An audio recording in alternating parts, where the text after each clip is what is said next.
The room pulsed with unspoken tension as Sylvia Jackson slowly rose, the faint creak of her chair reverberating like a shot in the hushed courtroom.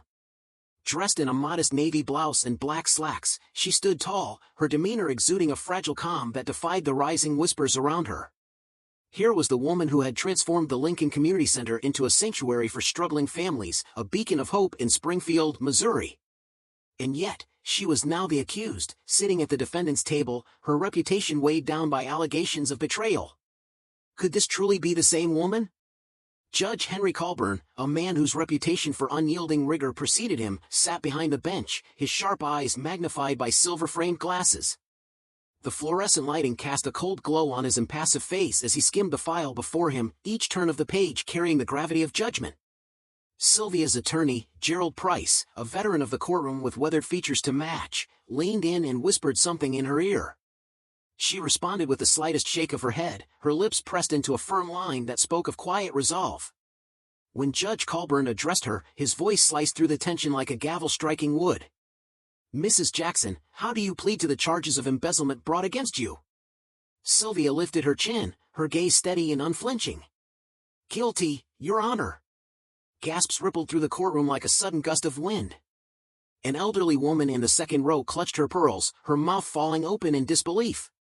Others exchanged bewildered looks, their murmurs tinged with shock and confusion. Everyone had expected a fight, a battle to preserve Sylvia's spotless reputation.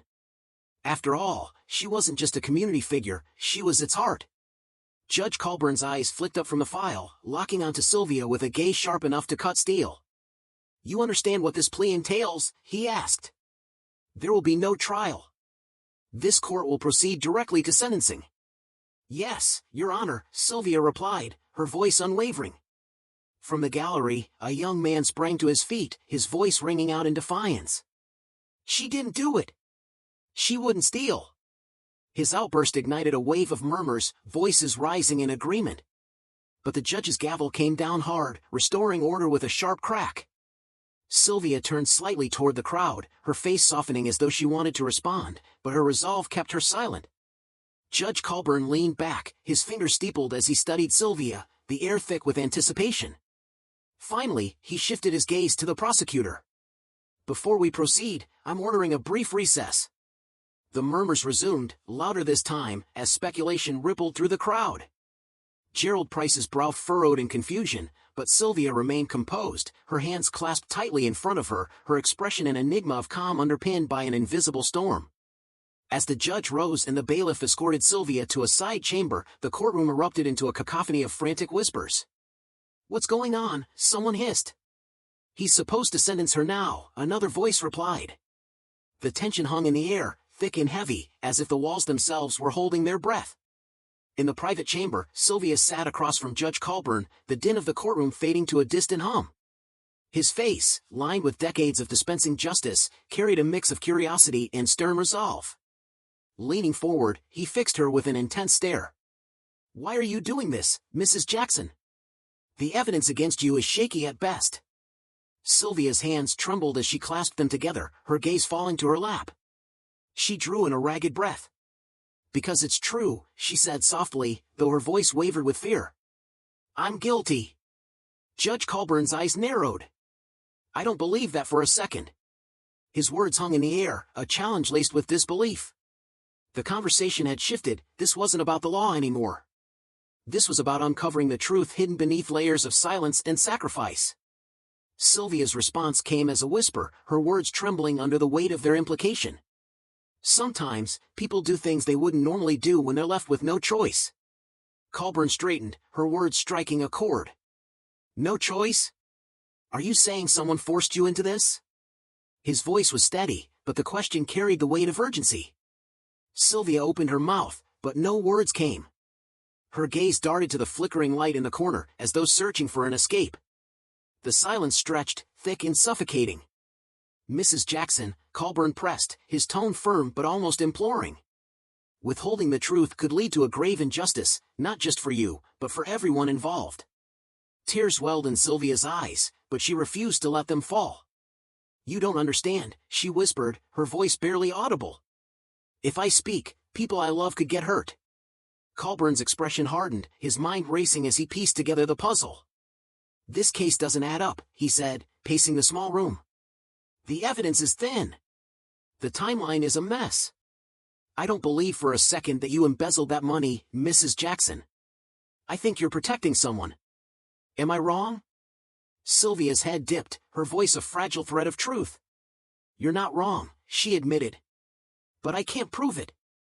The judge sighed heavily, his movements deliberate as he stopped pacing. Turning to face her, his voice softened. "Here's what I'm going to do. I'm ordering a recess. I'll review the prosecution's case in detail, and I'll have a word with your attorney." Sylvia's head shot up, her eyes wide with fear. "Please," she pleaded, her voice cracking. "Don't dig too deep. You don't know what you're dealing with." Judge Colburn's jaw tightened, his resolve firm. "I've been on this bench for over 2 decades, Mrs. Jackson. If there's one thing I've learned." The tension in the courtroom was palpable. Every word Sylvia spoke seemed to hang in the air, heavy with the weight of her ordeal. Judge Colburn regarded her with a steady gaze, his expression a mix of compassion and resolve. He finally broke the silence, his voice firm yet measured. "Mrs. Jackson," he began, "your courage in coming forward has illuminated a darkness that might otherwise have remained hidden." He paused, letting his words settle. "This court does not take such revelations lightly. Your testimony, coupled with the evidence uncovered during the investigation, paints a damning picture of corruption and intimidation." The prosecutor shifted uncomfortably in his seat, the earlier confidence in his demeanor now replaced by a sense of unease. The defense attorney, however, sat straighter, his eyes briefly meeting Sylvia's in a silent gesture of encouragement. Judge Colburn continued, his tone resolute. "This case has revealed not only the vulnerabilities in our system but also the strength of those who refuse to be silenced. The court will ensure that every thread of this conspiracy is unraveled, and justice is served." A murmur rippled through the crowd, a blend of outrage at the corruption and admiration for Sylvia's bravery. She stood at the witness stand, her hand still gripping its edges, but this time, her posture conveyed strength rather than fear. As the session adjourned, the atmosphere in the courtroom shifted. What had once been a space filled with doubt and accusation now felt charged with determination and hope. Sylvia stepped down from the stand, her step steadier, her resolve firmer. But as she exited the room, her mind lingered on one undeniable truth: this battle was far from over. Behind every revelation lay another shadow, and she knew the road to justice would demand more from her than she had ever imagined. With an expression both firm and gentle, the judge's gaze settled on Sylvia. "Miss Jackson, your bravery in stepping forward has not gone unnoticed.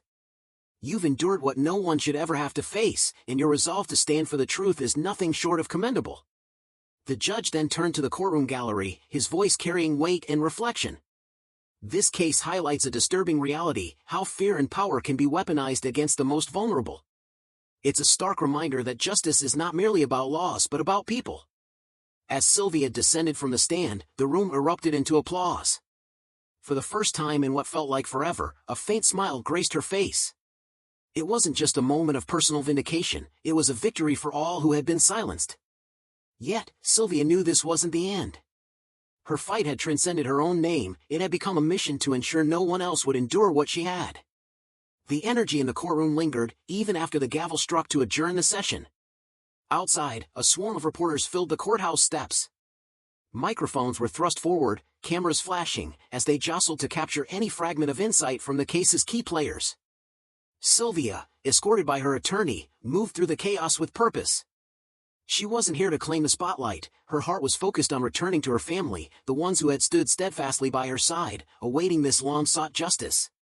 Within days, the story had spread far beyond Springfield. News outlets across the country ran headlines about a respected community leader wrongfully accused and coerced into taking the fall for her corrupt supervisor. Online, the hashtag Justice for Sylvia trended, with thousands sharing their outrage over what she had endured. Messages of support poured in from all corners, amplifying her story and igniting a call for change. Back in Springfield, the fallout was swift. Investigators uncovered even deeper layers of financial misconduct tied to Sylvia's former supervisor, Philip Carton. His once pristine reputation shattered overnight as he faced criminal charges, with his trial promising even more damning revelations. Yet, this wasn't merely about one man's downfall, it signaled a community awakening. The Lincoln Community Center, which had become a symbol of betrayal, now stirred with hope. Donations streamed in from across the nation, many accompanied by heartfelt letters addressed to Sylvia. The center's board of directors extended an olive branch, inviting her to return, not as an employee, but as a strategic advisor to help rebuild trust. But Sylvia had a different vision. At a town hall meeting held in the center's modest auditorium, the crowd spilled out of the doors, standing room only. Sylvia stepped onto the stage, her voice steady yet impassioned. "This isn't just about me," she began, her words drawing everyone's attention. "It's about all of us. When fear silences us, when injustice is met with quiet resignation, we allow people like Philip Carton to thrive. But we can't let that happen anymore. For ourselves, for our children, and for the future of this community, we must do better." The applause was thunderous, growing into cheers that filled the room. Tears glistened in Sylvia's eyes as she paused, absorbing the magnitude of the moment. A local philanthropist stood up, announcing a generous grant to fund new programs at the center, with Sylvia leading the initiative. And this ripple effect didn't stop there. Sylvia's story sparked neighboring towns to reevaluate their leadership and policies. Invitations flooded in from schools, churches, and community organizations, eager to hear her message. With every speech, Sylvia's voice grew stronger, urging others to rise against injustice, no matter the personal cost. For Sylvia, the journey had been grueling, filled with fear, humiliation, and the near loss of everything she held dear. But she emerged transformed, her name now synonymous with courage and resilience. Her story became a beacon of hope, proof that even in the darkest moments, truth finds its way to the surface. Months later, the Lincoln Community Center was abuzz with life. The dull, peeling walls had been replaced by vibrant murals painted by local artists. Laughter from children echoed through the newly renovated playground. Volunteers bustled about, stocking supplies and organizing activities. Sylvia stood on the steps of the center, now fully restored, preparing to deliver the opening speech at its grand reopening. Looking out at the sea of faces, friends, neighbors, and supporters from across the country, she felt an overwhelming mix of gratitude and purpose. Taking a steadying breath, she began. "When I first stood in that courtroom, I was terrified. I feared for my family, my reputation, and everything I had built. But fear doesn't get the final word. Truth does." A ripple of nods and quiet murmurs spread through the crowd. She continued, her voice warm and assured. "The past year has taught me that standing up for what's right isn't easy. It demands courage, and sometimes, it means letting others believe in you when you can't believe in yourself. But when we come together, when we refuse to let fear divide us, there's nothing we can't overcome." Her eyes swept across the crowd, landing on familiar faces, strangers, and children with bright, hopeful gazes. This community isn't just a collection of buildings or programs. It's us. It's the single mother who needs childcare to provide for her kids. It's the young student dreaming of college but needing a safe space to study. It's everyone who's ever felt overlooked or unheard. Together, we're stronger. The crowd erupted into applause, standing and cheering as Sylvia smiled, her heart full. She thought of her family standing proudly at the front, of the judge whose instinct had uncovered the truth, and of every person who had rallied behind her. As the event wound down, a young girl approached her with a shy smile, holding a hand-drawn card. "Miss Jackson," the girl said, her voice barely above a whisper, "because of you, my mom says I can come here after school now." "Thank you." Sylvia knelt, her smile gentle and genuine. "You're welcome, sweetheart. And remember, this place belongs to you now. Make it something amazing." The girl beamed, running back to her mother as Sylvia watched, a sense of fulfillment washing over her. The road ahead wasn't without challenges, but for the first time in a long while, Sylvia felt ready to face them. Her story had grown beyond the confines of Springfield. It became a testament to the power of courage, community, and truth. In the face of fear and injustice, it only takes one voice to ignite a movement, proving that even the smallest spark can shine in the darkest of times.